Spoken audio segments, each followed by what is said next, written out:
touch on something which is very current and also a little bit sensitive, especially in the field of the arts. Even us, as we do graphic design, even we, so Ollie and I, feel it. The rise of AI.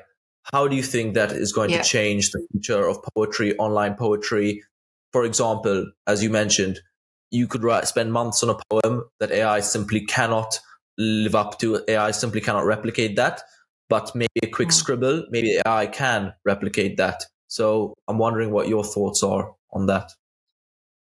I try very hard not to engage too much with the AI discourse. And I'll tell you why. It's because over the last 10 years, I've been spending a lot of time observing the way tech companies do their PR.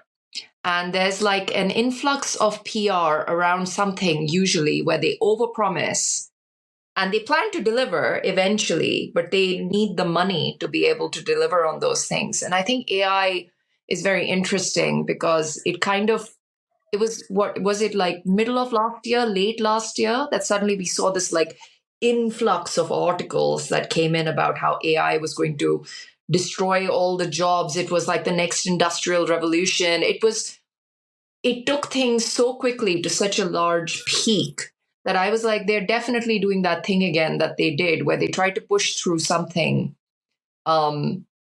without considering. They try to smash regulations because they know that the people who are in power and government, a lot of them, I'm not trying to be ageist or anything like that, but did you take the time to hear the TikTok hearing in the US?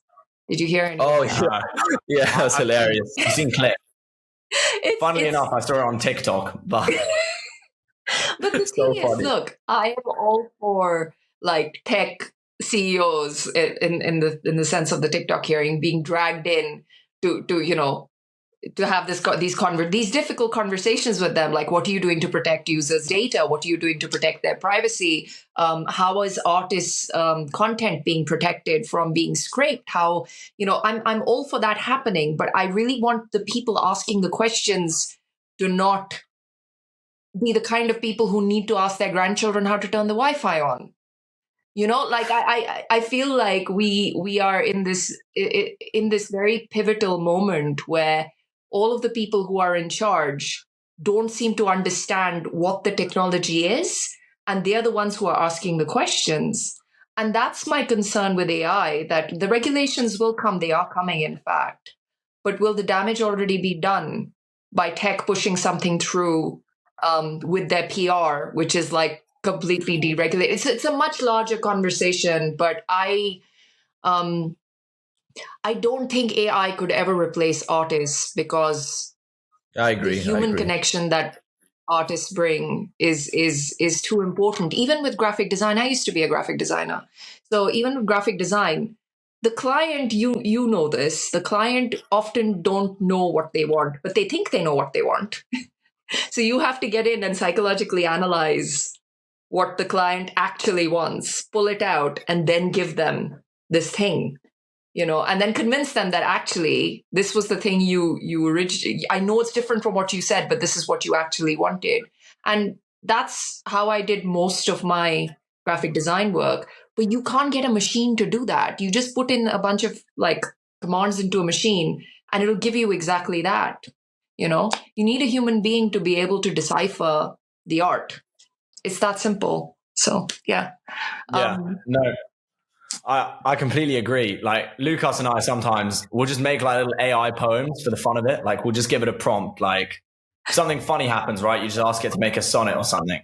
Yeah. And it sort of works. Like it can give you a rhyme scheme and stuff, but there's something there which is always lacking. And I think you're right about that. There's that little bit of, I don't know if it's creativity or what you want to ascribe it to, but there's definitely something which I just think the technology is never going to quite get. It's human emotion. You can't replicate human emotion, and unless it's another human being. And I know that people are under the impression that AI can pretty much do anything, but it really cannot replicate human emotion. It's a machine. Like you can't. That's not what art was about to start with. If I remember correctly, for years they said that the reason why AI was being built was to liberate the human masses to be able to pursue their creative pursuits. So yeah.